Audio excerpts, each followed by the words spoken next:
Pictograph के बाद हम आ जाते हैं अपने नेक्स्ट टॉपिक पर, जो कि है बार ग्राफ। बार ग्राफ भी क्या होता है? बार ग्राफ भी एक तरह से ना डाटा को रिप्रेजेंट करता है बार की हेल्प से। तो ठीक है, अब बार ग्राफ का समझने का देखो आप, जैसे हमारी क्लास में मान लो अलग अलग सब्जेक्ट में स्टूडेंट्स के अलग अलग मार्क्स आए हैं। तो जैसे मान लो हमारे पास ये सब्जेक्ट हो गए, सब्जेक्ट जैसे मैथ्स, साइंस, हिंदी और इंग्लिश, ये हमारे पास 4 सब्जेक्ट हैं।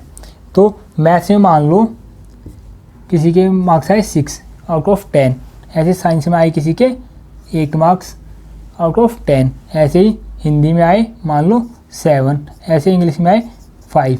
तो ये जितने भी मार्क्स आए हैं 10 में से लेते हैं हम। तो इसके लिए हम एक बार ग्राफ यानी कि इस जो इन्फॉर्मेशन को ना बार जो है उसकी हेल्प से रिप्रेजेंट करेंगे। जैसे बार ग्राफ में होता क्या है, ये हमारा y और ये हमारा हो जाएगा x एक्सिस। तो जो हॉरिजॉन्टली होता है वो होते हैं x एक्सिस, और जो हमारे वर्टिकली होते हैं उनको बोलते हैं हम y एक्सिस। तो इस इन्फॉर्मेशन को हम ऐसे लिख सकते हैं, जैसे सब्जेक्ट को हम ले लेते हैं वर्टिकली और मार्क्स को ले लेते हैं हॉरिजॉन्टली। ठीक है, तो या ऐसे भी कर सकते हैं इसको, क्या सब्जेक्ट को हमने ले लिया हॉरिजॉन्टली और मार्क्स को ले लिया हमने वर्टिकली, यानी कि y एक्सिस पे। तो सबसे पहले मैं ले लेता हूँ, यहाँ पे हमने लिया, यहाँ पे ले लेता हूँ मैं सब्जेक्ट, और यहाँ पे ले लेता हूँ मैं मार्क्स, जो भी हमारे नंबर आए हैं। ठीक है, यहाँ पे मैं मार्क्स ले लेता हूँ। तो हमारे को कितने मार्क्स आए हुए हैं, जैसे 10 से हैं 1 2 3 4 5 6 7 8 9 और 10। ठीक है, और यहाँ पे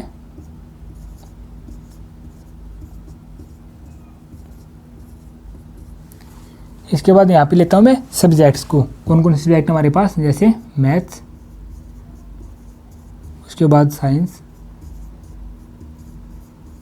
उसके बाद हिंदी, उसके बाद English.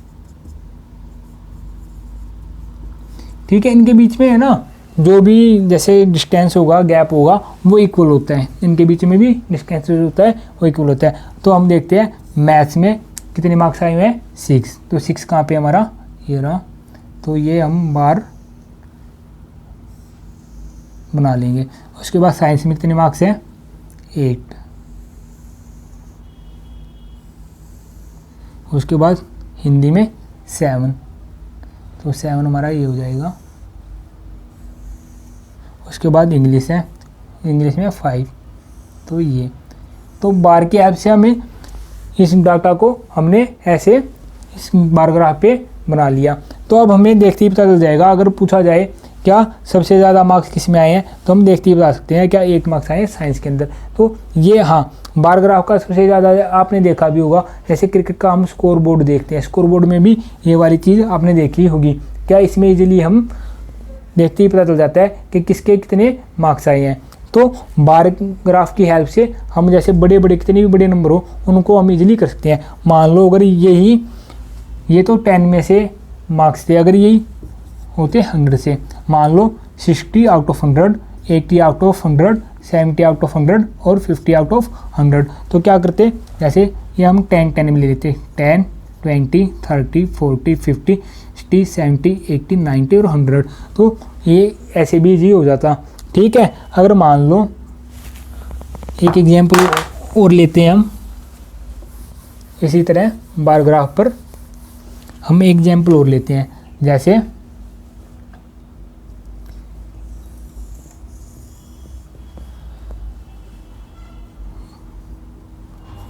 Subject maths, science, Hindi और इंग्लिश।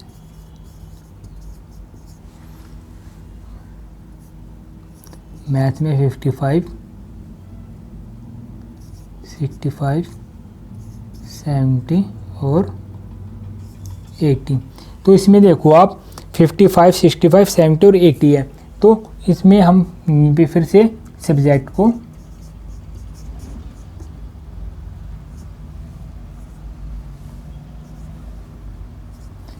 को ले लेते हैं। तो सबसे पहले हमारा मैथ्स है, उसके बाद हमारा साइंस है, उसके बाद हमारे पास हिंदी है, उसके बाद हमारे पास इंग्लिश है। इसको हम इस साइड भी ले सकते हैं, ठीक है। फिर हमारे जो बनेंगे ना बार वो इस साइड में बनेंगे। तो अब हम देखते हैं इसमें 5-5 का, क्या हम 5-5 का ले सकते हैं। अब की बार हम 10-10 का नहीं लेंगे, जैसे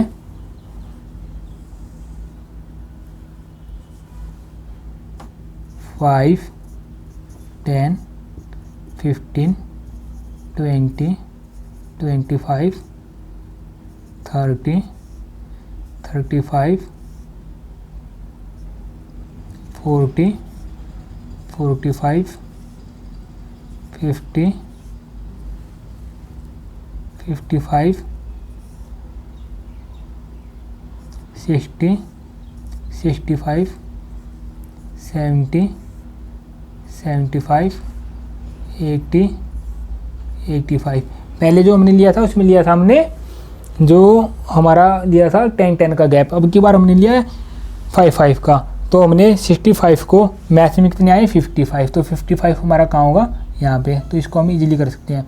तो इससे हाँ अगर ये मान लो 53 भी होता तो क्या करते इसके अंदर, यहाँ पे जैसे 45 और 50 के बीच में कहीं ना कहीं ये जैसे 55 है तो ये 50 और 55 के बीच में कहीं आता तो हम इजीली इसको प्लॉट कर सकते थे। तो इसमें नंबर को हमें कि कैसे भी नंबर आ जाए हमारे पास उसको यानी कि बार की हेल्प से हम काफ़ी इजीली अच्छे से प्लॉट कर सकते हैं। जैसे 65 है तो हम 65 को भी प्लॉट कर देंगे। 70 है तो 70 में यहाँ पे दिखाई दे रहा है 70 हो जाएगा। ऐसे ही 80 है तो 80 में यहाँ पे चल गया पता। तो आपने देखा क्या बार की हेल्प से जैसे हमारे पास कुछ भी जैसे नंबर आ जाते हैं, कितनी भी लार्ज आ जाए कितने भी स्मॉल हो, तो हम इजीली बार की हेल्प से इसको प्लॉट कर सकते हैं। लेकिन पिक्टोग्राफ में क्या है, कई बार जैसे मान लो हम पिक्चर्स को अच्छे से, ये वाली चीज़ आई थी पिक्टोग्राफ में, अच्छे से हम इसको यानी कि मान लो ये एक उसको 10 को दिखा रही है तो 5 को तो कर सकती है, लेकिन अगर 3 को इससे करना हो तो उसमें हमें काफ़ी परेशानी होती थी। तो उसके बाद पिक्टोग्राफ के बाद जो बार हैं वो हमारी काफ़ी हेल्प करते हैं डाटा को अरेंज करने में, और इससे हमें काफ़ी इजीली इन्फॉर्मेशन भी मिल जाती है। तो फ्रेंड्स ये हमारा जो चैप्टर था इसके अंदर हमने देखा क्या, सबसे पहले हमने डाटा के बारे में जाना, डाटा क्या होता है, डाटा हैंडलिंग का हमें अच्छे से पता चल गया, रिकॉर्डिंग डाटा क्या होता है, रिकॉर्डिंग जनरल का क्या होता है, तो हमें अच्छे से पता चल गया क्या डाटा हैंडलिंग में क्या क्या प्रोसीजर होता है। तो फ्रेंड्स ये हमारा चैप्टर हो जाता है फिनिश। तो इससे रिलेटेड कोई भी आपको डाउट हो तो आप कमेंट सेक्शन में आके लिखिए, आपको नेक्स्ट वीडियो में इसका रिप्लाई मिलेगा। फ्रेंड्स मेरे चैनल को सब्सक्राइब करें, चैनल को लाइक करें और शेयर करें वीडियो को।